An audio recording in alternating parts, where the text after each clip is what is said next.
আসসালামু আলাইকুম। সবার আগে বাছাই করা 10টি আন্তর্জাতিক খবর জানিয়ে দেব। প্রথমেই থাকছে শিরোনাম। তবে তার আগে অনুরোধ থাকবে ভিডিওটিতে একটি লাইক দিবেন।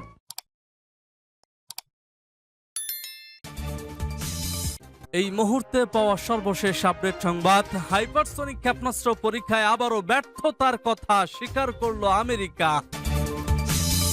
এরপর জানিয়ে দেব ভয়ঙ্কর বিপদের বার্তা। চীন সীমান্তে 37টি নতুন রাস্তা তৈরি করছে ভারত, ভয়াবহ যুদ্ধের সম্ভাবনা। এদিকে বিচার বিভাগের অচল অবস্থার পথে ক্রমাগত চলতে পারে না ইসরায়েল, ঘোষণা বাইডেনের।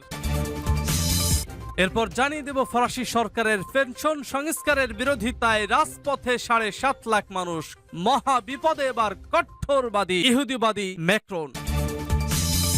এদিকে বাখমুতে গুরুত্বপূর্ণ কারখানার নিয়ন্ত্রণ নিয়েছে রুশ সেনা, ভয়াবহ বিপদে এবার জেলেনস্কি।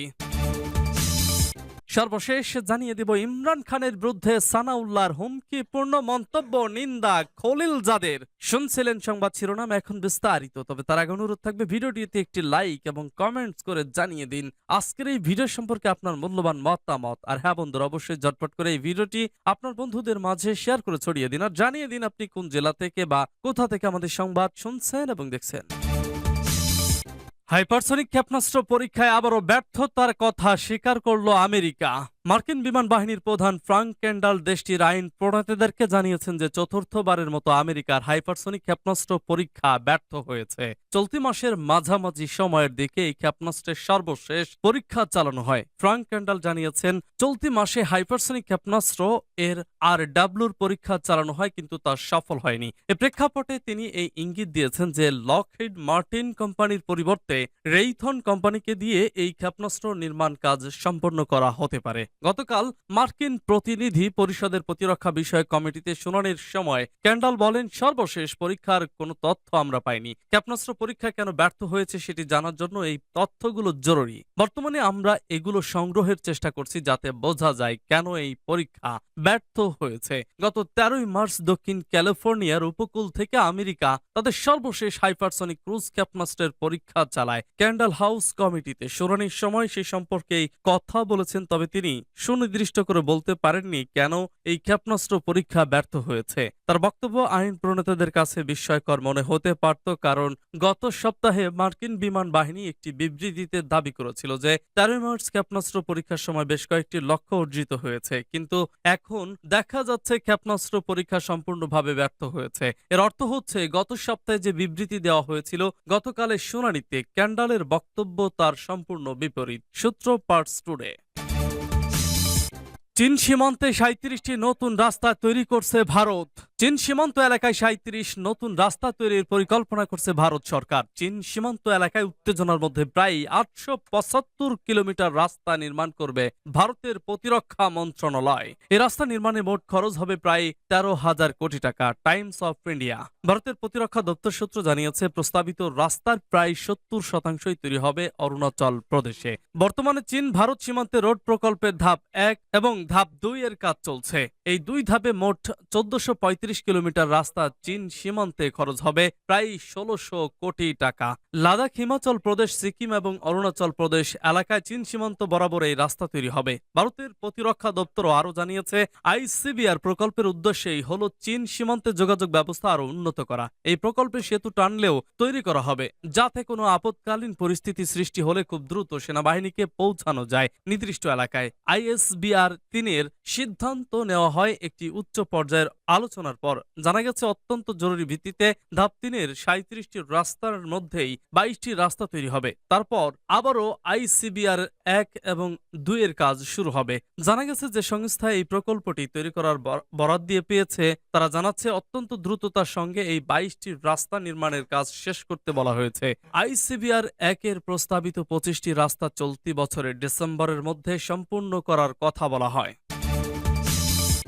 বিচার বিভাগের অচল অবস্থার পথে ক্রমাগত চলতে পারে না ইসরায়েল, ঘোষণা বাইডেনের। মার্কিন প্রেসিডেন্ট জো বাইডেন মঙ্গলবার ইসরায়েলকে সতর্ক করে দিয়ে বলেছেন দেশটি একেবারেই বিতর্কিত বিচারিক সংস্কারের জন্য চাপ প্রয়োগ অব্যাহত রাখতে পারে না। ইসরায়েলের এ ধরনের পদক্ষেপে দেশে কয়েক মাস ধরে অস্থিরতা এবং তাদের পশ্চিমা মিত্রদের মধ্যে সমালোচনার জন্ম দিয়েছে। খবর এএফপির। বাইডেন নর্থ ক্যারোলিনা সফরকালে সাংবাদিকদের বলেন, এ ব্যাপারে ইসরায়েলের অনেক শক্তিশালী সমর্থকদের মতো আমি খুব উদ্বিগ্ন। তারা এই পথে ক্রমাগত চলতে পারে না এবং আমি তা স্পষ্টভাবে বলে দিয়েছি। বাইডেন বলেন, আশা করি প্রধানমন্ত্রী বেনিয়ামিন নেতানিয়াহু এমনভাবে কাজ করবেন যাতে তিনি সত্যিকারের আপোষ করার চেষ্টা করবেন, তবে এটি দেখায় ঘাটতি আছে।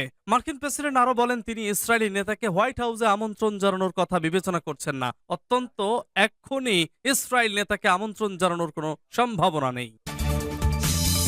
ফরাসি সরকারের পেনশন সংস্কারের বিরোধিতায় রাজপথে 7.5 লাখ মানুষ।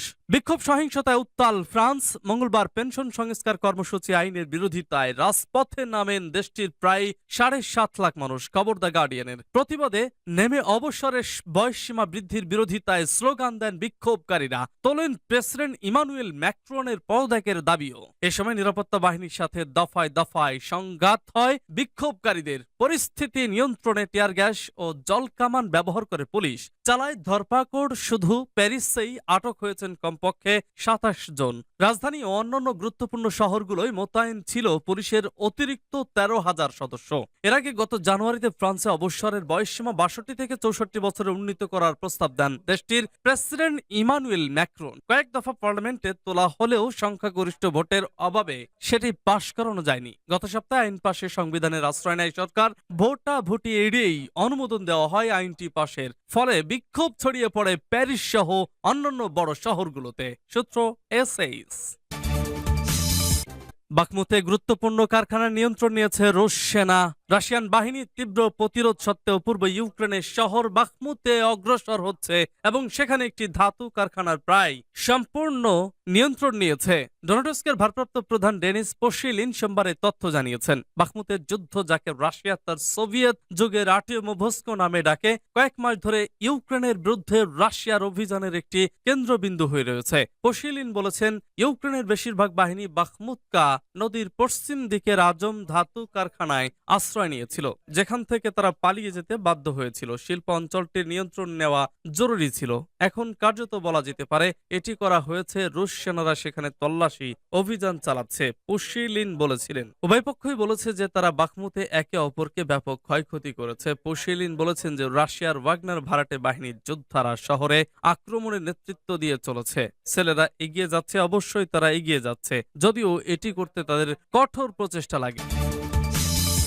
ইমরান খানের বিরুদ্ধে সানাউল্লাহর হুমকিপূর্ণ মন্তব্য, নিন্দা খলিলজাদের। সাবেক মার্কিন রাষ্ট্রদূত জালমে খলিলজাদে পিটিআই প্রধান ইমরান খানের বিরুদ্ধে পাকিস্তানের স্বরাষ্ট্রমন্ত্রী রানা সানাউল্লাহর সাম্প্রতিক হুমকিপূর্ণ মন্তব্য নিয়ে হতাশা প্রকাশ করেছেন। বিবৃতিটিকে সহিংসতার প্রচারণা বলে অবহিত করেছেন। মঙ্গলবার টুইটারে শেয়ার করা বিবৃতিতে সাবেক মার্কিন কূটনীতিক বলেছেন যে হয়তো ইমরান খান খুন হবেন অথবা আমরা খুন হব।